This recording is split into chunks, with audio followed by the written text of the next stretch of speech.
মকৰ ৰাশিৰ লোকসকল জেঠ মাহ 2026 আপোনালোকৰ জীৱনত আনিব এক ডাঙৰ টাৰ্ণিং পইণ্ট। যি মানুহে আপোনাক অৱহেলা কৰিছিল সেই মানুহেই এতিয়া আপোনাৰ সফলতা দেখি আচৰিত হ'ব।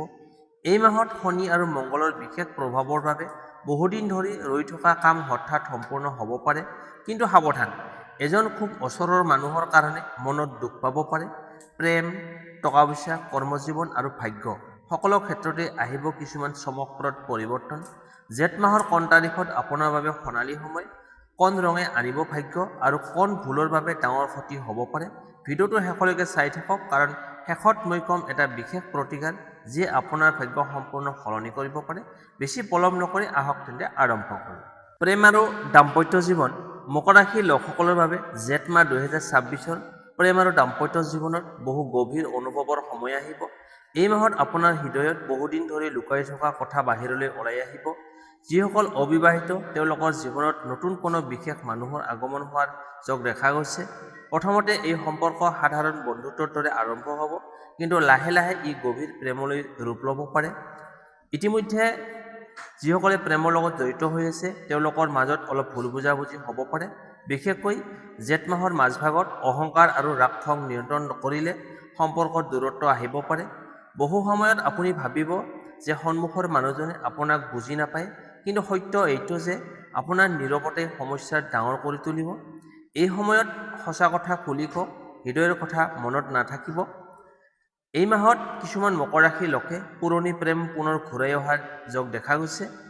এজন মানুহ যাক আপুনি ইতিমধ্যে পাহৰি গৈছিল হঠাৎ ফোন বা মেছেজ কৰিবলৈ পাৰে, কিন্তু সিদ্ধান্ত লোৱাৰ আগতে নিজৰ আত্মসন্মান আৰু মানসিক শান্তিক অগ্ৰাধিকাৰ দিয়ক।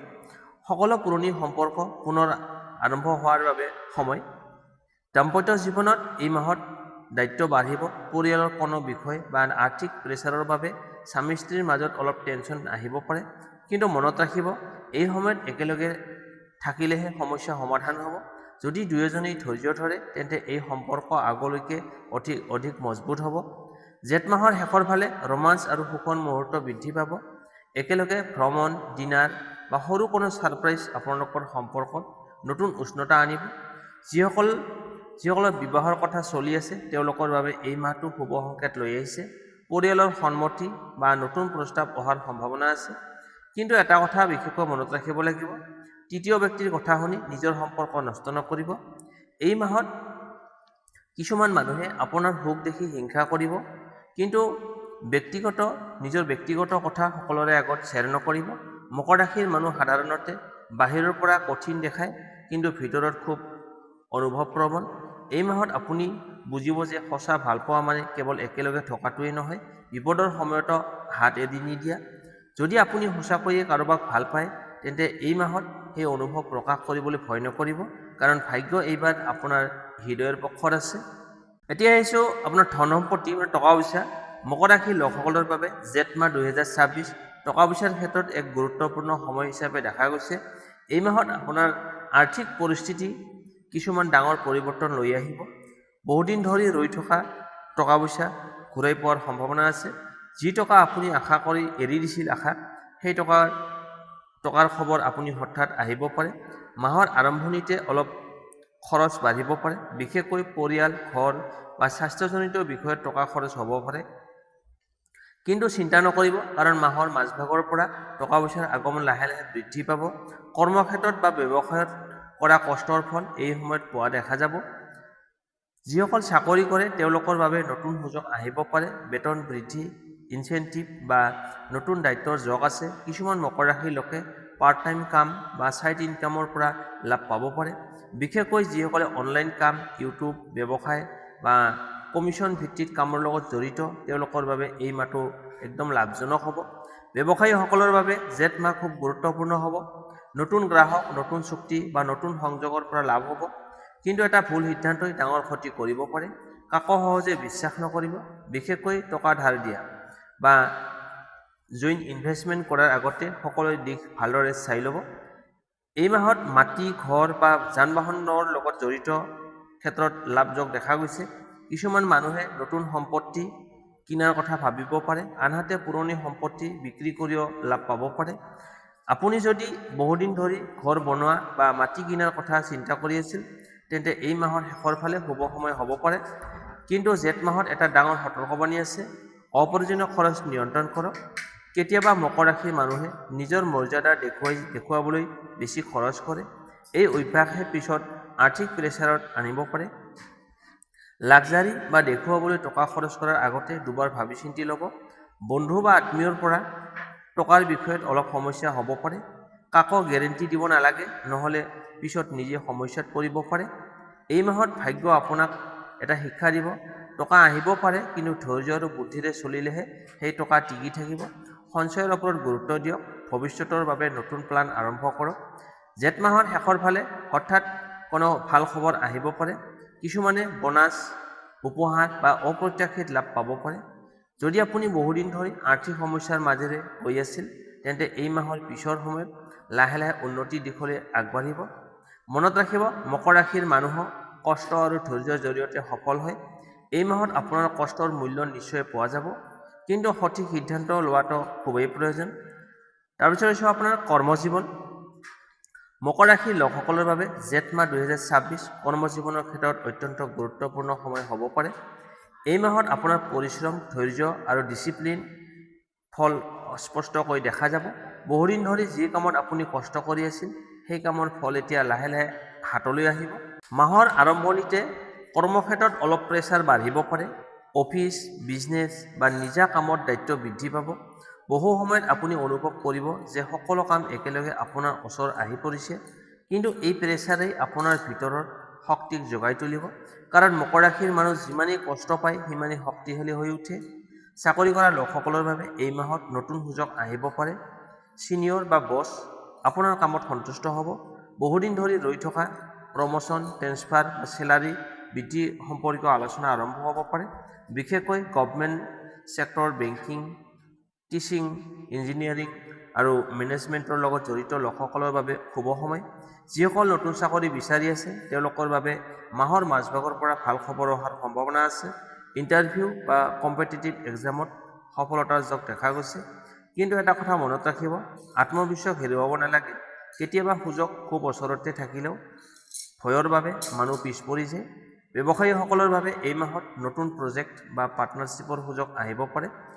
কিন্তু সকলো চকচকীয়া বস্তু সন নহয়। নতুন মানুহৰ ওপৰত অন্ধবিশ্বাস নকৰিব।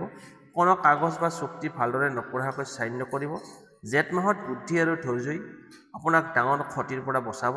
কৰ্মক্ষেত্ৰত এজন ঈৰ্ষাপূৰ্ণ মানুহৰ পৰা সাৱধান থাকিব। আপোনাৰ সফলতা দেখি কোনোবাই পিছফালে বাধা দিব পাৰে বা বদনাম কৰাৰ চেষ্টা কৰিব পাৰে। সেয়েহে নিজৰ প্লান সকলোৰে আগত প্ৰকাশ কৰি নুফুৰিব। নীৰৱতাই এই মাহত আপোনাৰ ডাঙৰ অস্ত্ৰ হ'ব। মাহৰ শেষৰ ফালে ভাগ্য হঠাৎ ঘূৰি যাব পাৰে। যি কাম অসম্ভৱ যেন লাগিছিল, সেই কামত সফলতা লাভ কৰিব। কিছুমান মকৰ ৰাশিৰ লোকে বিদেশ বা দূৰ ঠাইৰ কামৰ সুযোগ লাভ কৰিব পাৰে। অনলাইন কাম বা ছ'চিয়েল মিডিয়াৰ লগত জড়িত লোকসকলৰো নাম আৰু ইনকামত বৃদ্ধি হ'ব পাৰে। এই মাহত এটা খুব স্পষ্ট কথা, আপুনি যিমান সৎ আৰু পৰিশ্ৰমী হ'ব, সিমানেই বিশ্ব ব্ৰহ্মাণ্ড আপোনাক আগবঢ়াই নিব। কিন্তু স্বাস্থ্যক অৱহেলা নকৰিব। অধিক কামৰ প্ৰেছাৰৰ বাবে টোপনি কম হ'ব পাৰে বা মানসিক ভাগৰুৱা অনুভৱ কৰিব পাৰে। কেতিয়াবা অলপ ৰেষ্ট লোৱাটো সফলতাৰ এটা অংশ। জেঠ মাহ আপোনাক এটা নতুন পৰিচয় দিব পাৰে। মানুহে আপোনাক কেৱল সাধাৰণ ব্যক্তি হিচাপে নহয়, এজন শক্তিশালী আৰু সফল মানুহ হিচাপে চাবলৈ আৰম্ভ কৰিব। এইবাৰ সময় আহিছে নিজৰ যোগ্যতা বিশ্বক দেখুৱাবলৈ। এতিয়া হৈছে আপোনাৰ ভাগ্য। জেঠ মাহত আপোনাৰ ভাগ্য কেনেকুৱা থাকিব? মকৰ ৰাশিৰ লোকসকলৰ বাবে জেঠ মাহ 2026 ভাগ্যৰ দিশৰ পৰা এক বিশেষ আৰু শক্তিশালী সময় হিচাপে দেখা গৈছে। বহুদিন ধৰি যি কামত বাধা আহি আছিল, সেই বাধা এই মাহত লাহে লাহে আঁতৰিবলৈ আৰম্ভ কৰিব। যেন ভাগ্যই এতিয়া আপোনাৰ পক্ষত কাম কৰিবলৈ আৰম্ভ কৰিছে। মাহৰ আৰম্ভণিতে হয়তো আপুনি অলপ কনফিউজন অনুভৱ কৰিব। বহু চিন্তা, বহু সিদ্ধান্ত আৰু মনৰ ভিতৰত এক অদৃশ্য প্ৰেছাৰ থাকিব পাৰে। কিন্তু মনত ৰাখিব, কেতিয়াবা জীৱনত ডাঙৰ পৰিৱৰ্তনৰ আগতে বিশ্ব ব্ৰহ্মাণ্ডই মানুহক পৰীক্ষা কৰে। এই মাহত সেই পৰীক্ষাৰ শেষ পৰ্যায় চলি আছে। শনি গ্ৰহৰ প্ৰভাৱৰ বাবে আপোনাৰ ধৈৰ্য আৰু কষ্টৰ মূল্য পোৱা আৰম্ভ হ'ব। যিসকল মকৰ ৰাশিৰ লোকে বহুদিন ধৰি অপেক্ষা কৰি আছিল, চাকৰি, টকা পইচা, সম্পৰ্ক আৰু সফলতাৰ বাবে, তেওঁলোকৰ জীৱনত শুভ সংকেত আহিব পাৰে। জেঠ মাহত হঠাৎ ভাগ্য খুলি যোৱাৰ যোগ দেখা গৈছে। কোনো অচিনাকি মানুহ, নতুন যোগাযোগ বা সৰু এটা সুযোগে আপোনাৰ জীৱনৰ দিশ সলনি কৰিব পাৰে।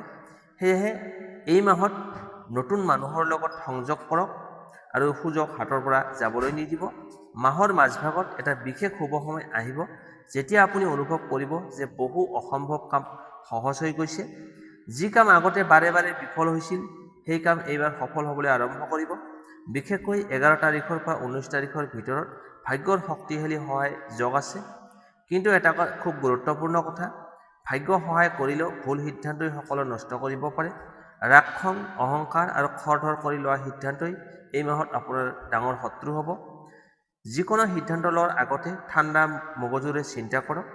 এই মাহত ধৰ্মীয় বা আধ্যাত্মিক শক্তিৰ প্ৰতি আপোনাৰ আকৰ্ষণ বাঢ়িব পাৰে। মন্দিৰ যোৱা, পূজা পাঠ বা মেডিটেশ্যন কৰাৰ ফলত মন শান্ত হ'ব আৰু ভাগ্যৰ বাধা বিঘিনি কমিব। বিশেষকৈ শনিদেৱৰ পূজা বা গৰীব মানুহক সহায় কৰিলে শুভ ফল পোৱা যাব। যিসকল শিক্ষাৰ লগত জড়িত হৈ আছে তেওঁলোকৰ বাবে এই মাহটো শুভ হ'ব। কম্পিটিটিভ এক্সাম, ইণ্টাৰভিউ বা নতুন শিক্ষা আৰম্ভ কৰাৰ ক্ষেত্ৰত ভাগ্য সহায় কৰিব। বিদেশ যোৱাৰ সপোন দেখা লোকসকলৰ বাবেও লাহে লাহে পথ মুকলি হ'ব। জেঠ মাহত এটা গুপ্ত সংকেত আছে। আপোনাৰ জীৱনত এজন বিশেষ মানুহৰ আগমন ঘটিব যিয়ে আপোনাৰ ভাগ্য সলনি কৰিব। এই মানুহজন বন্ধু, গুৰু বা পাৰ্টনাৰ যিকোনো হ'ব পাৰে। সেয়েহে মানুহ চিনাৰ ক্ষেত্ৰত বুদ্ধি ব্যৱহাৰ কৰক। মাহৰ শেষৰ ফালে আপোনাৰ আত্মবিশ্বাস বহুগুণে বৃদ্ধি পাব। আগতে যি কাম কৰিবলৈ ভয় পাইছিল এতিয়া সেই কাম কৰিবলৈ সাহস পাব। এই সাহসেই আপোনাক সফলতাৰ ওচৰলৈ লৈ যাব। মকৰ ৰাশি, ভাগ্য লাহে লাহে জাগে, কিন্তু এবাৰ জাগিলে তাক ৰখাটো কঠিন। জেঠ মাহ 2026 সেই জাগৰণৰ আৰম্ভণি হ'ব পাৰে। সেয়েহে নিজৰ ওপৰত বিশ্বাস ৰাখক, কষ্ট কৰি যাওক আৰু ঈশ্বৰৰ ওপৰত ভৰসা ৰাখক। ভাগ্য নিশ্চয় আপোনাৰ দুৱাৰত টকটকাবলৈ আহিব।